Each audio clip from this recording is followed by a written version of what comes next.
ಅಪ್ಪನ ಮನೆಯಲ್ಲಿ ಇದ್ದ ಸುಖ ಮಾವನ ಮನೆಯಲ್ಲಿ ಇಲ್ಲ.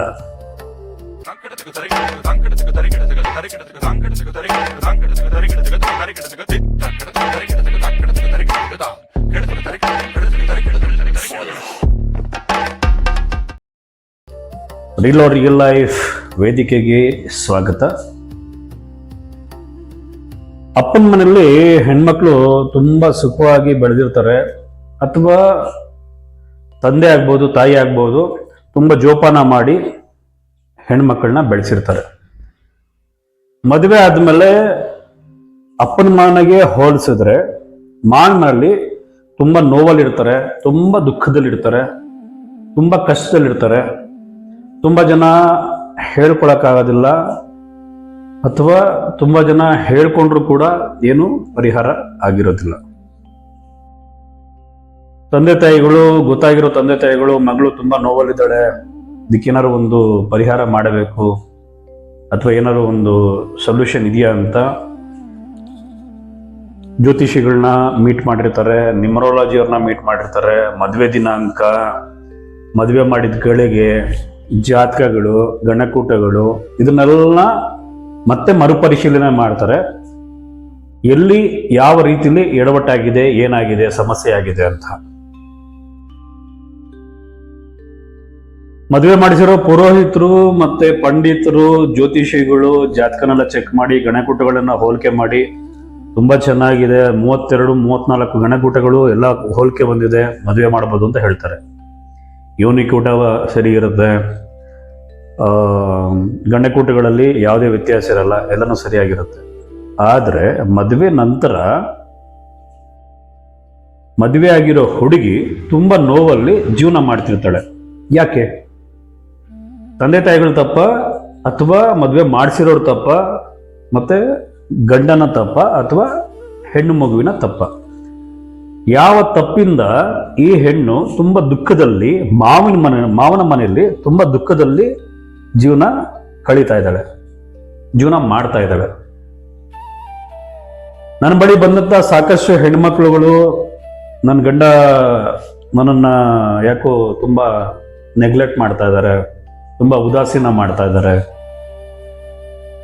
ತುಂಬಾ ಬೇಜವಾಬ್ದಾರಿಯಿಂದ ನಡ್ಕೊಳ್ತಾ ಇದ್ದಾರೆ, ನನ್ನ ಮೇಲೆ ಅಷ್ಟು ಪ್ರೀತಿ ಇಲ್ಲ, ಪ್ರೀತಿ ಇದ್ರೂ ಕೂಡ ಯಾವುದೋ ಒಂದು ಏನೋ ಅವಶ್ಯಕತೆ ಇದೀವಿ ಅಂತ ಅನ್ನಿಸ್ತಾ ಇದೆ, ಯಾವುದೇ ಭಾವನೆಗಳಿಲ್ಲ, ಮತ್ತೆ ಅತ್ತೆ ಯಾಕೋ ಸರಿಯಾಗಿ ಹೊಂದಾಣಿಕೆ ಆಗ್ತಿಲ್ಲ, ಮಾವ ಇದನ್ನೆಲ್ಲ ಸರಿ ಮಾಡೋಕೆ ಅಂತ ಪ್ರಯತ್ನ ಪಡ್ತಾರೆ, ಏನೂ ಆಗ್ತಿಲ್ಲ. ಇನ್ನು ಗಂಡ ಕುತ್ಕೊಂಡು ಎಲ್ಲ ಮಾತಾಡ್ಕೊಂಡು ಸರಿ ಮಾಡ್ಕೊಳ್ಳೋಣ ಅಂದ್ರೆ 1-2 ಅವರ್ 1 ಅವರ್ ಕುತ್ಕೊಂಡು ಮಾತಾಡ್ತೀವಿ. ನಂತರ ಒಂದು ಅರ್ಧ ದಿನ ಆದ್ಮೇಲೆ, ಮತ್ತೆ ನೆಕ್ಸ್ಟ್ ಡೇ ಆದ್ಮೇಲೆ ಮತ್ತೆ ಸೇಮ್ ಅದೇ ತರ ಪ್ರಾಬ್ಲಮ್ ಆಗ್ತಾ ಇದೆ.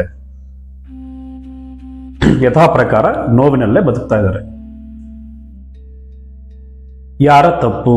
ಯಾವ ಪೂರ್ವ ಜನ್ಮದ ಕರ್ಮದಿಂದ ಈ ಹೆಣ್ಮಕ್ಳುಗಳು ಮಾವನ ಮನೆಯಲ್ಲಿ ತುಂಬಾ ನೋವಲ್ಲಿ ಬದುಕ್ತಾ ಇದ್ದಾರೆ? ಈ ರೀತಿಯ ಸಮಸ್ಯೆಗಳು ಇತ್ತೀಚೆಗೆ ಕಲಿಯುಗದಲ್ಲಿ ಎಲ್ಲಾ ಹೆಣ್ಮಕ್ಳು ತುಂಬಾ ನೋವಿನಲ್ಲಿ ಜೀವನ ಮಾಡ್ತಾ ಇದ್ದೀರಾ. ಅಂತಹ ಹೆಣ್ಮಕ್ಳುಗಳು ಈಗಾಗಲೇ ಎಲ್ಲಾ ರೀತಿಯ ಪರಿಹಾರಗಳನ್ನ ಮಾಡಿಕೊಂಡು, ಎಲ್ಲಾ ರೀತಿಯ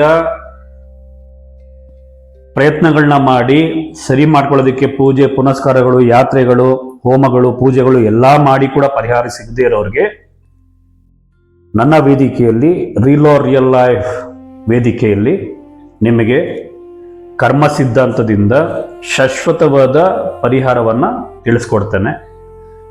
ಇದನ್ನ ನೀವು ನಿಮ್ಮ ಜೀವನದಲ್ಲಿ ಸರಿಯಾದ ರೀತಿಯಲ್ಲಿ ಅರ್ಥ ಮಾಡಿಕೊಂಡು ಅನುಕರಣೆ ಮಾಡೋದ್ರಿಂದ, ಪಾಲನೆ ಮಾಡೋದ್ರಿಂದ ಈ ಎಲ್ಲ ಸಮಸ್ಯೆಗಳಿಗೆ, ದುಃಖಗಳಿಗೆ, ನೋವುಗಳಿಗೆ ಶಾಶ್ವತವಾದ ಪರಿಹಾರ ನೀವು ಪಡ್ಕೊಳ್ತೀರ. ಈಗಾಗಲೇ ತುಂಬಾ ಕಡೆ ನಾನು ಪರಿಹಾರ ಮಾಡ್ಕೊಂಡಿದ್ದೀನಿ, ನನ್ನ ಬಳಿನೂ ಕೂಡ ನಿಮಗೆ ಪರಿಹಾರ ಸಿಗೋದಿಲ್ಲ ಅನ್ನೋ ಪ್ರಶ್ನೆ ಏನಾದ್ರು ಇದ್ರೆ ರಿಯಲ್ ಲೈಫ್ ವೇದಿಕೆಯಲ್ಲಿ ಒಂದು ಶಾಶ್ವತವಾದ, ನಿಖರವಾದ, ಸತ್ಯವಾದ ಒಂದು ಭರವಸೆ ಕೊಡ್ತಾ ಇದೀವಿ. ಅದೇನು ಅಂತ ಹೇಳಿದ್ರೆ, ರಿಯಲ್ ಲೈಫ್ ವೇದಿಕೆಯನ್ನ ಭೇಟಿ ಮಾಡಿರ್ತೀರ, ನಮ್ಮ ಕರ್ಮ ಸಿದ್ಧಾಂತ, ನನ್ನ ಪ್ರಿನ್ಸಿಪಲ್ಗಳಾಗ್ಬೋದು, ಅಥವಾ ಕೆಲವೊಂದು ಸಿದ್ಧಾಂತಗಳನ್ನ ನಿಮ್ಮ ಜೀವನದಲ್ಲಿ ನಾನು ತಿಳಿಸಿರೋ ಮಾರ್ಗದರ್ಶನದಲ್ಲಿ ನೀವು ಪಾಲನೆ ಮಾಡಿದಿರಾಗಿರ್ಬೋದು. ಇದೆಲ್ಲ ಮಾಡಾದ್ಮೇಲೆ ನಿಮಗೆ ಯಾವುದೇ ರೀತಿಯ ಪ್ರಯೋಜನ ಆಗಿಲ್ಲ, ಪರಿಹಾರ ಸಿಕ್ಕಿಲ್ಲ, ಈ ಥರ ಮನೋಭಾವ ನಿಮ್ಗೇನಾದ್ರು ಅನಿಸಿದ್ರೆ ನೀವು ರೀಲ್ ಆರ್ ರಿಯಲ್ ಲೈಫ್ ವೇದಿಕೆಗೆ ಸಂದಾಯ ಮಾಡಿರುವಂತಹ ಹಣವನ್ನು ನಾವು ಹಿಂತಿರುಗಿಸ್ತೇವೆ. ಯಾಕೆ ಅಂತ ಹೇಳಿದ್ರೆ ಈಗಾಗಲೇ ಸಾಕಷ್ಟು ಪರಿಹಾರ ಮಾಡಿಕೊಂಡು ನೊಂದಿರ್ತೀರ. ತುಂಬ ಸಂಶಯಗಳಿರುತ್ತೆ, ಏನಪ್ಪ ಸುಮ್ಮನೆ ಸಮಯ ವ್ಯರ್ಥ ಆಗ್ತದೆ, ನಮ್ಗೇನು ಪರಿಹಾರ ಸಿಗ್ತಲ್ಲ, ಮತ್ತೆ ಇನ್ನೇನೋ ಪ್ರಯೋಗಗಳು ಮಾಡ್ಕೊಳ್ಳೋದು ಬೇಡ ಅಂತ ಅನಿಸುತ್ತೆ.